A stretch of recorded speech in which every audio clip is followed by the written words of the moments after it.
Alif Lam Mim, ahasiban nas, have people assumed, Allah says after Alif Lam Mim, have people assumed an yutraku? By the way, I have to say this to you. Why does, Alif Lam Mim is how the surah begins. Nobody knows what Alif Lam Mim means, right? And Allah is teaching us something. Why would a teacher teach you something and you don't know what it means? Allah is starting the surah by saying there are some things you will never understand. There are some things you will never get the answer to. Like, why is this happening to me? That's an answer you will not get. Just like the answer to what question? What does Alif Lam Mim mean? What do all my difficulties mean? What do all these challenges mean? Why are people treating me like this? Why is Allah doing this? You will not have the answer to those questions yet. No. He says, أَحَسِبَ النَّاسُ أَن يُتْرَكُوا? Did people imagine that they're just going to be left alone? أَن يَقُولُوا آمَنَّا? That they just say that they have faith? وَهُمْ لَا يُفْتَنُونَ? And they're not going to be put to a burning test? They're not going to be put, fitna is actually in Old Arabic when you take gold and you put it under extreme fire. Because unless you have extreme heat, you cannot melt gold. And only then the impurities that are deep inside the gold burn off. You can't purify gold with a sponge and some laundry detergent or some dishwasher soap. That's not how you purify gold. You have to melt gold under extreme heat. Allah compares our trials in life to gold being purified. And that's His way of saying you're gold. That's His way of saying you're valuable. And there are some impurities deep inside you and me that cannot come out unless you are put to an extreme test. Unless you're put to the extreme test. So he says, did people think they're just going to say they have faith and they're not going to be put to burning tests? وَلَقَدْ فَتَنَّا الَّذِينَ مِنْ قَبْلِهِمْ. We absolutely thoroughly tested, we gave burning tests to those who came a long time before them. I've been doing this. You're not new. This is not a new story. This is not, why is this happening to me? I've been doing this since Adam alayhi salam, Allah is telling us. وَلَقَدْ فَتَنَّا الَّذِينَ مِنْ قَبْلِهِمْ. But why is He doing it? فَلَيَعْلَمَنَّ اللَّهُ الَّذِينَ صَدَقُوا وَلَيَعْلَمَنَّ الْكَاذِبِينَ. Then Allah will expose those, He will absolutely expose those who are truthful when they say they actually have faith in Allah, and He will expose those that are liars. This is Allah's way of telling who actually says they have Iman and who doesn't have Iman, who's actually a liar. أَمْ حَسِبَ الَّذِينَ يَعْمَلُونَ السَّيِّئَاتِ أَنْ يَسْبِقُونَ سَاءَ مَا يَحْكُمُونَ. Did people imagine that those that commit sins, now what is Allah talking about? One person is being burnt, but there are those who are burning him.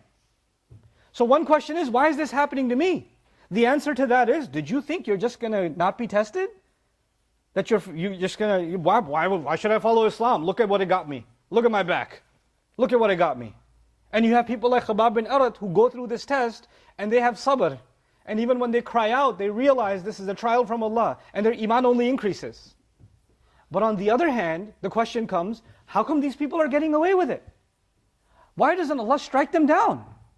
How come they did so much evil and nothing happened to them? Look at them, they're happy, they're laughing. They have so much money. How come there's no justice? I don't see justice. I still see them walking around. After everything they did to me, they get to have a happy life? How so? And I'm suffering and they're happy? Allah doesn't see that they're the criminals? And Allah says, did people who have committed evil acts, did they think they got ahead of us? Yasbiquna actually is used when, there's like a chase, and the cops are chasing you, or the authorities are chasing you, but your car's too fast and it just gets away. Allah says, the people who commit crimes, did they think they just got ahead of us? They just escaped? Sa'a ma yahkumun. What a terrible decision they made. This guy is running from the cops, he can't even see the cops in the background anymore, he goes, ha ha ha ha. But actually there's a entire police patrol right in front. And he's going full speed right into it. You understand? Allah says, what a terrible decision they made. They think they can escape God? They can escape Allah? These criminals? What is Allah doing? He's telling the person who's being tested, this is not your problem. Giving them justice, when will I give it? How will I give it? That's not your problem. I'm telling you that I will give them perfect justice. But not on your terms, on my terms, Allah is telling us. On His terms. The world doesn't work on our terms. The world works on Allah's terms. سَاءَ مَا يَحْكُمُونَ مَنْ كَانَ يَرْجُو لِقَاءَ اللَّهِ فَإِنَّ أَجَلَ اللَّهِ لَآتٍ وَهُوَ السَّمِيعُ الْعَلِيمُ. He says, whoever has been hoping that one day they will meet with Allah, well, that meeting is coming. Meaning, if you never lost hope in Allah, no matter what bad happened, and you knew one day I'm going to stand in front of Allah and He will know everything I went through. He will know all of it.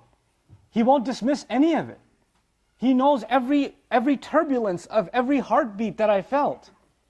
Every anxiety that He knows it. He says that meeting is coming, and He's hearing everything, and He knows everything. He hears everything you and I say, and He hears everything we don't even say, we just think.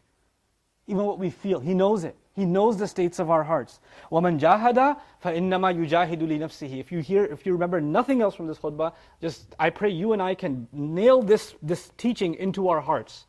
Nail it, dig it into our hearts. He says, whoever continues to struggle, what that means is they continue to struggle to do the right thing. They don't abandon their faith.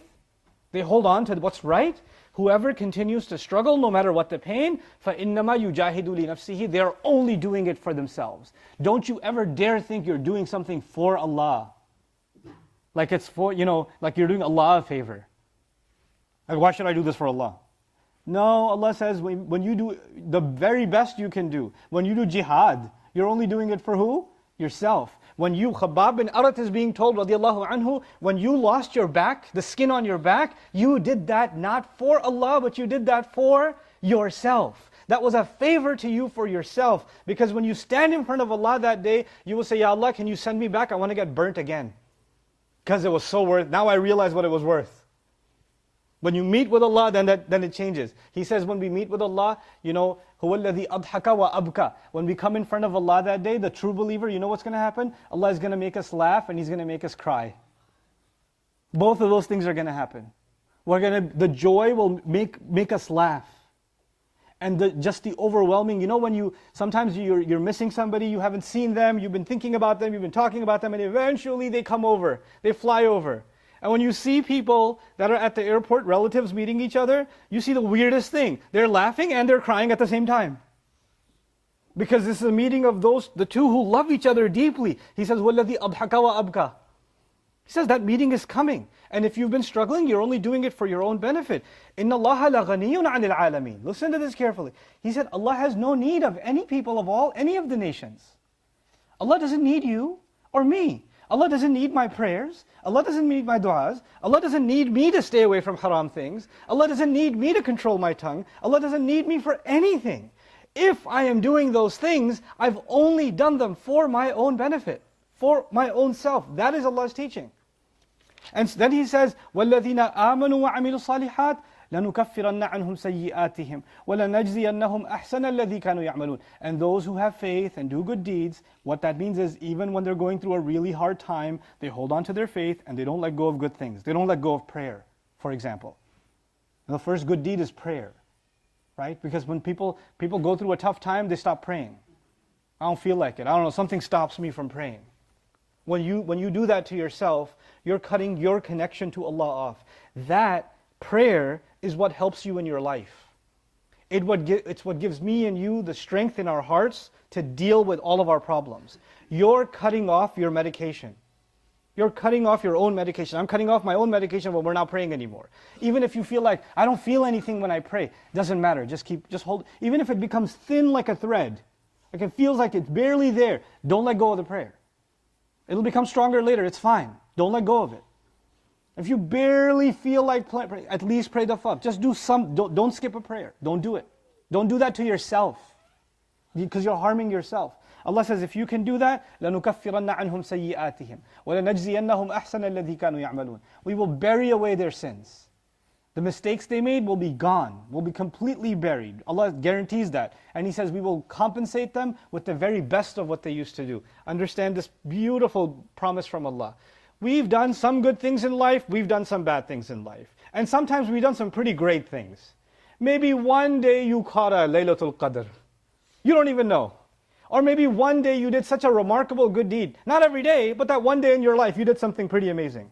If Allah buries away your sins and you can hold on to His faith, you know what He does? Let me give you by example. Sometimes in a class, in a semester, in like math class, there are 5 exams, right? And one exam you scored a 20, one exam you scored a 60, one exam you scored a 50, one exam you scored 100, miraculously. And the teacher says, I will take your highest score and I will make that your entire grade. I won't average everything, I'll just take your highest score and that's your grade. You're like, wow, that's awesome. That's exactly what Allah is saying. Allah is saying, if you can survive with your faith, and if you don't abandon your faith, and you do good things, you don't let go of good things, then I will take the very best things you've ever done, and I will give you the reward based on your very best.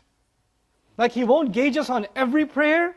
The bonus here is, He will give us reward based on the very best salah you ever had in your life. And it's as though that was every single salah in your life. SubhanAllah. That's when a person holds on to their faith, when times are hard, this is what Allah rewards them with.